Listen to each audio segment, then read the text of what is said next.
Coucou tout le monde, j'espère que vous allez bien. Aujourd'hui on se retrouve pour faire un petit bilan sur mon année, les livres que j'ai aimés, les livres que j'ai le moins aimés. Donc ça va être des top 5 et je vais faire 3 catégories pour les romans et une seule catégorie pour les mangas. Simplement pour les mangas, vu que je ne lis que des séries principalement, je ne pourrais pas faire de top de one-shot, de top de séries, de top des séries que je n'ai pas aimées, vu que j'ai simplement une dizaine de séries que j'ai lu cette année. Et du coup, si je vous faisais le top de ce que j'ai aimé, le top de ce que j'ai pas aimé, voilà, ça se mélangerait un peu, ça serait pas bien, quoi. Vous voyez ce que je veux dire. Du coup, pour les romans, par contre, j'ai fait 3 catégories. La catégorie des top 5 que j'ai le moins aimé, la catégorie de ceux que j'ai le plus aimé dans la catégorie one shot et dans la catégorie série, ceux que j'ai le plus aimé. Donc comme d'habitude, je pense que vous êtes habitués maintenant, je vais vous parler d'abord des romans et ensuite des mangas. Pour la première catégorie, je vais vous parler des top flops, des séries que j'ai le moins aimées. Donc on va commencer par celui que j'ai le plus aimé parmi ceux que j'ai le moins aimé, c'est La distance astronomique entre toi et moi de Jennifer E. Smith. Donc j'avais lu déjà un de ses livres et je l'avais plutôt bien apprécié. Celui-là, c'est pas vraiment que je l'ai pas aimé, c'est juste que j'ai été déçue un peu. Je m'attendais à quelque chose de beaucoup plus magique, de beaucoup plus... comment dire, quelque chose qui m'emportait beaucoup plus et j'étais pas vraiment prise. C'est une histoire romantique entre deux personnes qui vont se rencontrer dans un ascenseur et qui vont après ensuite se croiser à différents moments de leur vie et qui vont continuer à avoir une certaine relation entre deux malgré la distance qui va les séparer. Ensuite, le deuxième livre que je n'ai pas vraiment apprécié, c'est Effacé de Terry Terry chez La Martinière Jeunesse. Donc ce livre, c'est plutôt qu'il m'a déçu aussi comme le précédent. C'est une histoire de dystopie, tout ce qu'il y a de plus simple. Sauf que j'ai l'impression que l'auteur a vraiment simplifié la vie aux personnages et il a vraiment rendu tout beaucoup plus simple. Euh, et du coup, j'ai l'impression que ce que l'héroïne aurait dû surpasser comme obstacle, elle le surpassait très très rapidement. J'étais pas prise par l'histoire non plus. Voilà, ça m'a pas vraiment plu. Pourtant j'ai lu le deuxième tome et je vais lire le troisième tome pour savoir la fin de cette histoire. Donc c'était pas si mauvais que ça pour moi. Mais voilà, j'ai pas accroché. À chaque fois que je le lis, je mets plusieurs semaines à le lire. Et donc voilà, c'est pas une série franchement que je vous conseillerais. Si vous êtes fan de dystopie et que vous en lisez tout le temps, c'est pas un livre franchement qui va vous plaire. Ensuite, j'ai aussi Imposters de Suzanne Wenacker, donc dans la collection R. Ça, c'est un livre aussi qui m'a beaucoup déçu. Le premier tome en lui-même n'était pas forcément mauvais, mais quand j'ai lu le deuxième tome, c'était vraiment des clichés, enfin les choses qu'on voyait d'habitude dans les dystopies. Donc là, on suit une jeune fille qui s'appelle Tessa et qui a le don de changer d'apparence et elle va avoir une mission. Dans ce premier tome on suit cette mission et j'ai trouvé que c'était plutôt original, que c'était plutôt bien mené, mais après on retombe sur le même schéma narratif de toutes les dystopies avec une jeune femme qui va essayer de trouver son identité. Et j'étais un peu déçue, j'ai été un peu déçue par ça. Donc à mon avis je ne lirai pas le troisième tome parce que ça m'a pas plu. Sur la deuxième marche de ce podium, on retrouve Le jour où le diable m'a trouvé de April Geneviève Tucholk chez Black Moon, donc aux éditions Hachette. Ce livre m'avait intriguée par sa couverture qui a l'air vraiment de faire peur, qui a l'air d'être un peu mystérieuse, tout ça. Et le livre ne m'a pas du tout donné ça. C'était un livre vraiment, comment dire, où les personnages étaient vraiment très clichés, où on s'attendait on voyait les choses arriver à 10 000 km. Et les choses qui faisaient peut-être un peu peur, c'était un peu too much, on se serait cru dans un film vraiment mal fait. Et donc j'étais vraiment déçue par ce livre. Et il y a d'ailleurs une suite que je ne lirai pas. Le dernier livre que j'ai vraiment pas aimé, c'est BZRK de Michael Grant chez Paul Fiction aux éditions Gallimard. Comment dire que ce livre, je me suis accrochée pour essayer de le finir et je n'ai pas pu. J'ai lu la moitié, donc j'ai lu 200 pages à peu près et je n'ai rien compris. Je pense que ce livre n'est tout simplement pas fait pour moi. C'est une histoire de science-fiction avec une sorte de guerre politique entre deux partis différents. Et ils vont faire appel à des robots, enfin des gens vont construire des robots qui sont des nanorobots, donc des tout petits, qui vont pouvoir se glisser dans le corps humain et qui vont détruire les cellules, des choses comme ça. Voilà, donc c'est à peu près ce que j'ai compris de l'histoire en 200 pages et c'était vraiment vraiment très long, je ne m'attachais à rien du tout, je ne comprenais presque rien. Et je crois que c'est le livre que j'ai le plus détesté de ma vie. Même les livres que je lisais pour les cours, je crois qu'ils étaient plus intéressants que ça. Je suis désolée mais ça l'a pas du tout fait pour moi ce livre. On continue ensuite avec la pile des 5 meilleurs one-shots que j'ai lus durant cette année. Donc le premier one-shot dont je vais vous parler c'est Black Eyes de Becca Fitzpatrick aux éditions Le Masque, donc dans la collection MSK. C'est un des premiers thrillers que j'avais lu et j'ai vraiment beaucoup aimé cette histoire. On suit des jeunes filles qui vont être prises par une tempête de neige et elles vont s'échapper, enfin elles vont essayer de sortir de leur voiture et vont essayer de rejoindre quelqu'un, de trouver. Elles vont trouver une cabane, elles vont rentrer et elles vont découvrir 2 jeunes hommes. Et donc va partir de là une histoire assez mystérieuse. J'ai vraiment beaucoup apprécié cette histoire. Et je sais que ceux qui lisent souvent des thrillers n'ont pas été forcément aussi heureux de leur lecture, mais vu que c'était un des premiers que je lisais, je pense que ça y faisait aussi.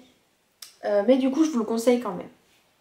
Ensuite, l'autre one-shot que j'ai lu, enfin un autre, c'est Hopeless de Colleen Hoover aux éditions Territoire. J'ai découvert la plume de Colleen Hoover et je suis complètement fan. J'adore comment elle construit ses histoires. Il y a un mélange vraiment de romance et d'amour qui est très bien dosé. En fait, c'est une romance sur fond de mystère. Et on a toujours envie de connaître la suite, on a toujours envie de savoir ce qui va arriver à nos personnages, malgré le fait que ce n'est pas... c'est pas quelque chose d'extraordinaire, c'est pas une romance qui sort forcément de l'ordinaire, mais c'est la manière dont Colleen Hoover raconte ses histoires et j'adore vraiment. Je vous conseille cette histoire. Pour information, c'est une romance new adulte. Ensuite, j'aimerais vous parler sur la 3e marche du podium de A Little Something Different de Sandy Hall. Donc j'adore la couverture, je trouve qu'elle est trop mignonne. Donc c'est édité chez Swan Reads. Comment dire que j'ai vraiment adoré ce livre, il est tout simplement joyeux, il nous apporte une bouffée de fraîcheur. On suit 2 personnages qui s'appellent Léa et Gabe. Voilà. Et ils sont trop mignons, ils ne veulent, enfin ils n'arrivent pas à s'approcher, ils sont assez timides l'un et l'autre. On va suivre leur histoire grâce à différents points de vue, mais jamais leur point de vue.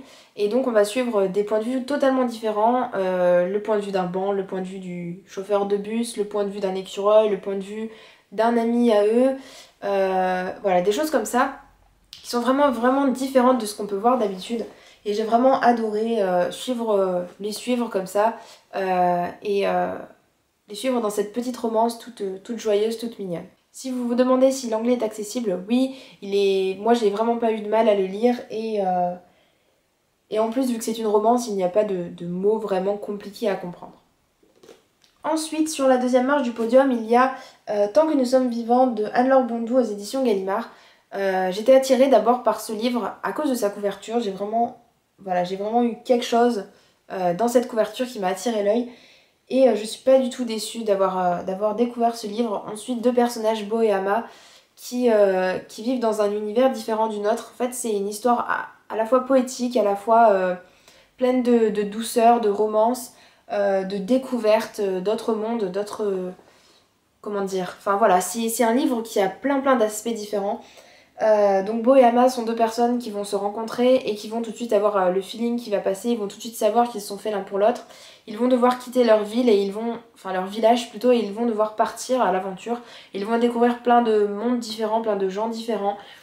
Et voilà, c'était vraiment magnifique, c'était vraiment poétique. Et j'ai vraiment adoré ce livre. Ce qui fait que j'ai vraiment autant adoré, c'est que je ne m'attendais pas à l'adorer autant. Et c'était vraiment une découverte magnifique, donc je vous le recommande vraiment. Celui qui se trouve sur la première marche du podium, c'est A comme aujourd'hui de David Levithan aux éditions Gallimard dans la collection Pulp Fiction. J'ai vraiment adoré ce livre. Comme celui dont je viens de vous parler, c'est un livre auquel je ne m'attendais pas du tout à tomber comme ça sous son charme, on va dire.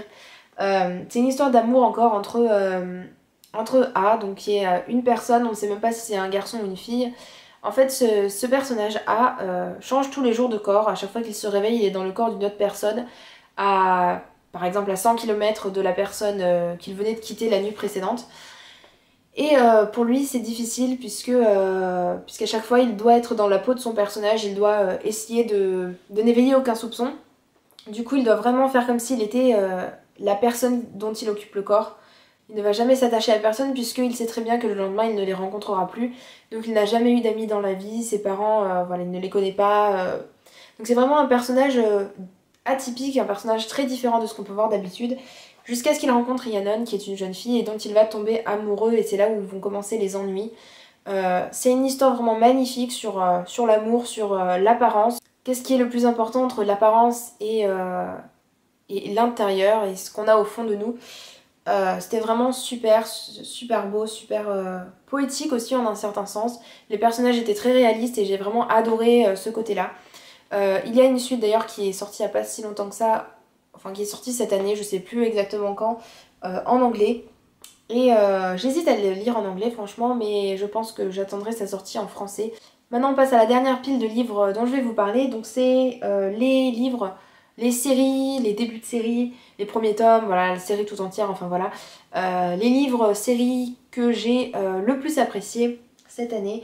Donc sur la 5e marche du podium, on a Légende. Donc là, j'ai pris Champion parce que c'est le dernier livre. Je vais le lire dans pas si longtemps que ça. Je vais essayer de finir cette série rapidement. Donc c'est la série Légende de Marie-Lou aux éditions Castelmore. Donc comment dire qu'en fait cette série, elle est quand même dans ce top 5. Donc c'est une très bonne série de dystopie.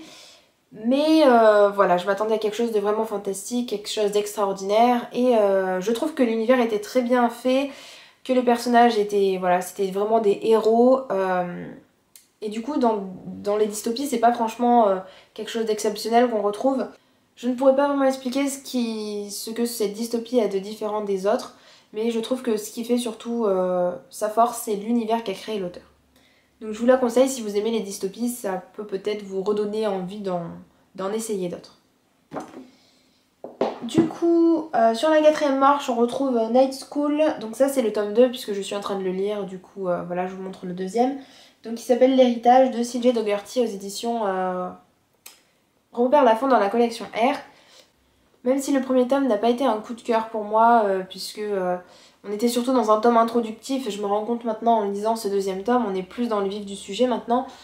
Mais franchement, je sais que cette série va être une super série pour moi. Et j'attends vraiment la suite avec impatience. On suit Ali qui est une jeune fille qui va être intégrée à Cimmeria, donc une école privée très dure avec des règles très strictes. Et il va y avoir dans cette école la Night School qui est, on va dire, une sorte de, pas d'organisation, mais un petit comité d'élèves qui font des choses dont personne ne sait rien. Et voilà, c'est une ambiance très mystérieuse et un peu, qui fait un peu peur à certains moments. Et j'adore vraiment cette série, j'adore les personnages, j'adore l'environnement dans lequel les personnages évoluent, donc je vous la conseille. Ensuite, sur la 3e marche, on retrouve Insaisissable, donc la série de Taïré, ma fille. Donc là, j'ai pris le premier tome, mais en fait, j'aurais peut-être plutôt dû vous présenter le 3e parce que le premier tome, je l'ai déjà lu il y a il y a bien 2 ans, pas loin. Donc là, c'est dans la collection poche. En fait, ce livre est assez spécial puisque en même temps, il m'a dérangé, en même temps, je l'ai beaucoup apprécié. Je pense que c'est parce qu'il m'a dérangé que je l'ai apprécié. C'est un peu bizarre, mais ça doit être ça. C'est que notre héroïne est plutôt une anti-héroïne, c'est plutôt une sorte de monstre. Elle s'appelle Juliette, je me rappelais déjà plus. Bref, elle s'appelait Juliette et en fait elle a le pouvoir de tuer les gens en les touchant. Et en fait elle est complètement renfermée sur elle-même, elle est vraiment... vraiment elle n'a pas l'étoffe d'une héroïne.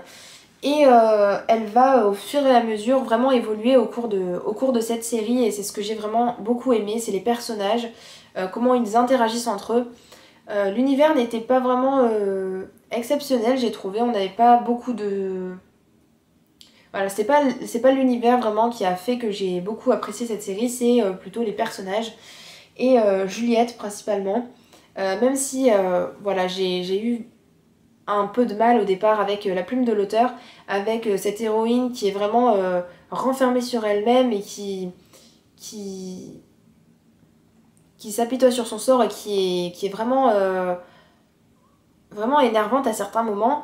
Je pense que cette série est vraiment différente des autres et je vous la conseille si vous voulez un peu changer, puisque c'est une dystopie. Si vous voulez un peu changer de dystopie d'habitude avec toujours les mêmes héros super forts qui vont vaincre les méchants, tout ça, bah, je vous conseille cette série si vous l'avez toujours pas découverte.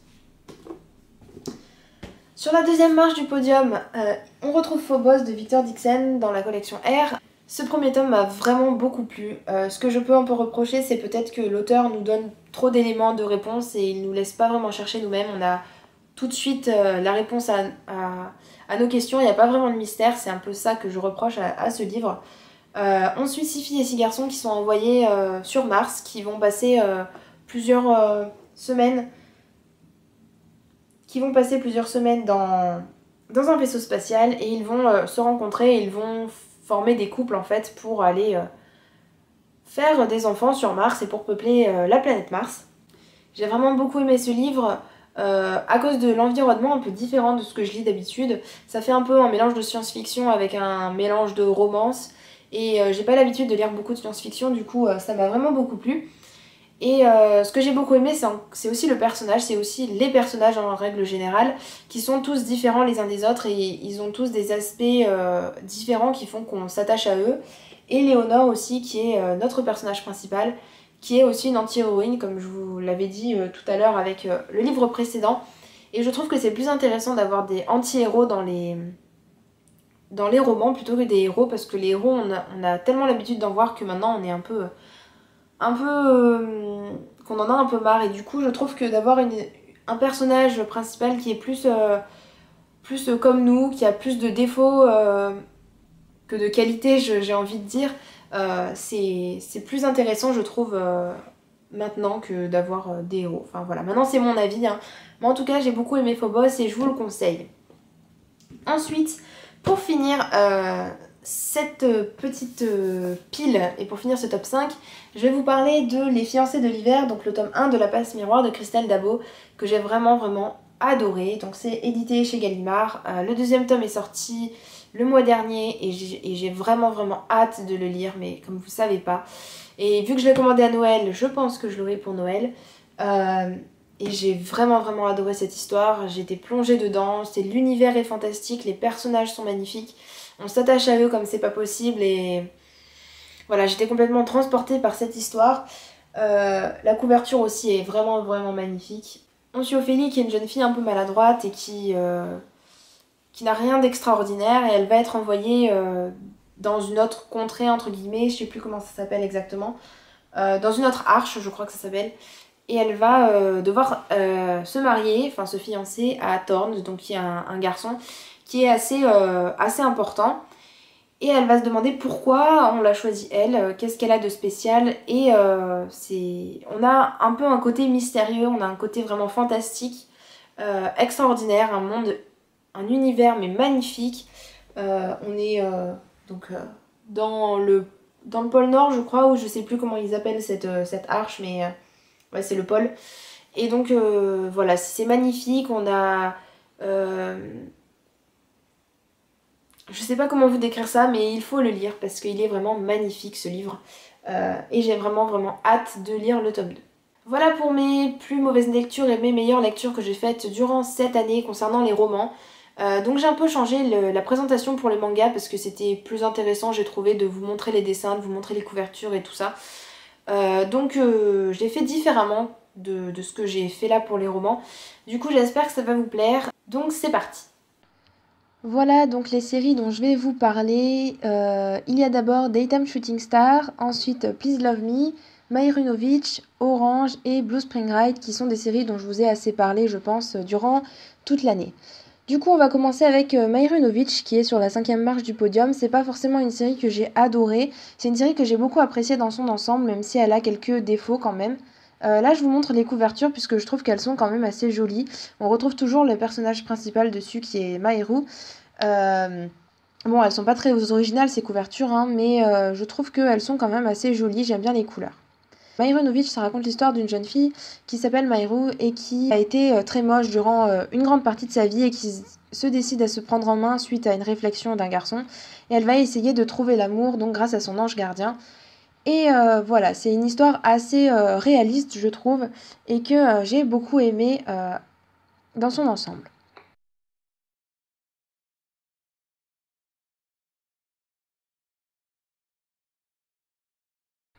Ensuite, la deuxième série dont je vais vous parler, c'est Please Love Me, qui est un josei. C'est le premier josei de ma vie que je lis. C'est de Aya Nakahara. Là, je vous présente les différentes séries qui sont sorties de cet auteur, qui sont sorties en France. Donc, on a Berry Dynamite, Lovely Complex et Courage Nako, que je vous conseille toutes à 100%. C'est une auteure que j'adore, vraiment que j'adore. Et voilà, je ne peux que vous conseiller toutes ces séries. Pour Please Love Me, ça parle d'une jeune femme qui s'appelle Michiko, qui est à la fin de sa vie, elle n'a plus aucun sou, et elle va rencontrer son ancien chef qui va l'aider. Et en fait, ce qui fait la force de ce manga, je pense, c'est son côté comique, son côté humoristique très prononcé. Et pour tous les mangas de Aya Nakahara, c'est la même chose. J'ai lu que le premier tome, donc je ne peux pas vous faire vraiment un avis complet, mais je pense que c'est une série qui vaut le détour. Ensuite, donc, je vais vous parler de Blue Spring Ride, qui est une série dont je vous parle mais tout le temps, à chaque fois qu'un tome sort. De toute façon, je le lis très rapidement. Je trouve que les couvertures sont vraiment très jolies. J'ai l'impression qu'elles se répondent les unes avec les autres. Et elles sont un peu bizarres parce qu'elles sont pas toutes pareilles. Par exemple, au début, on avait des blanches, maintenant, on a des colorées avec des fonds voilà, très colorés. Et je trouve que voilà, elles sont harmonieuses et je les aime bien. Donc Io Sakisaka, donc, qui est la mangaka, elle a fait un manga assez dramatique en fait dans son ensemble, mais avec des touches toujours joyeuses. Enfin, on s'en rend peut-être pas trop compte au début qu'il y a un côté assez drama important. En fait, on suit Futaba, qui est une jeune fille qui n'avait pas beaucoup d'amis filles, puisque quand elle était au collège, les filles la jalousée parce qu'elle était très féminine, elle était très mignonne. Elle représentait un peu l'idéal masculin. Du coup, il y avait beaucoup de garçons qui se tournaient vers elle. Et au lycée, elle a décidé de devenir plus garçon manqué pour empêcher ça et pour avoir plus d'amis filles. Et elle va rencontrer son ancien amour de jeunesse. Ensuite, il y a Daytime Shooting Star, donc il n'y a que 4 tomes de parus pour le moment, mais là je vous en montre 3 puisque je n'ai pas acheté le quatrième pour l'instant. Donc c'est de Mika Yamamori, c'est aux éditions Kana. J'aime beaucoup les couvertures, le fait qu'il y ait plusieurs personnages sur une couverture, ça me plaît beaucoup. Donc on retrouve une jeune fille qui vient de sa campagne profonde et qui va arriver à Tokyo. Elle va se faire un ami qui s'appelle Mamura et elle va tomber amoureuse directement de son professeur Shishio. J'aime beaucoup cette mangaka, j'aime beaucoup voilà, son travail, comment les dessins qu'elle fait, tout ça. Et j'aime beaucoup aussi son histoire, donc je vous la conseille vraiment. Euh, voilà, pour le moment, c'est que du positif pour moi et j'attends vraiment de voir ce qui va se passer avec ces personnages et avec la relation peut-être du professeur avec l'élève. C'est une des premières séries que je lis de ce genre. Ensuite, donc pour finir, celle qui est sur la plus haute marge du podium, c'est Orange de Ishigo Takano. J'étais obligée de la mettre sur cette première position parce que c'est vraiment une série qui m'a fait vivre beaucoup d'émotions en même temps. C'est une série que de 5 tomes, là le cinquième n'est toujours pas sorti. Voilà, je vous ai fait un petit close-up des couvertures qui sont vraiment magnifiques, mais magnifiques. J'adore les dessins, on voit un peu l'architecture des monuments japonais. Vraiment, c'est tout en finesse les dessins et j'adore, c'est magnifique. Je vous ai même fait le dos des couvertures, enfin la quatrième de couverture, où on retrouve les autres personnages de la série. Et voilà, en fait, tout est travaillé dans ce manga, des couvertures jusqu'à l'intérieur du manga lui-même. Tout est magnifique, je vous le conseille à 100%. Donc comme ça fait très longtemps que je vous en ai pas parlé, je vais vous parler rapidement de l'histoire. Donc c'est une jeune fille qui va découvrir qu'elle a reçu une lettre de son futur. Et il faut qu'elle fasse ce qu'il y a écrit dans cette lettre qu'elle a reçue pour empêcher l'irréparable de se produire. Et du coup, c'est à la fois mystérieux, à la fois triste, à la fois envoûtant, charmant et tout ça. Que voilà, c'est vraiment une série que j'adore. Là, je vous montre le petit one-shot qu'il y a à la fin de chaque tome et en fait, il fait une histoire à part entière. Donc ma vidéo est terminée, j'espère qu'elle vous aura plu. Dites-moi en commentaire si vous avez lu certains de ces livres. Dites-moi surtout si vous avez fait des bonnes découvertes. pour me les faire partager et pour que je puisse lire aussi d'autres livres, d'autres mangas aussi qui vous ont plu et qui vont peut-être me plaire. Je suis toujours avide de découvrir de nouvelles choses. Donc sur ce, je vous dis à très bientôt pour une nouvelle vidéo. Bye bye!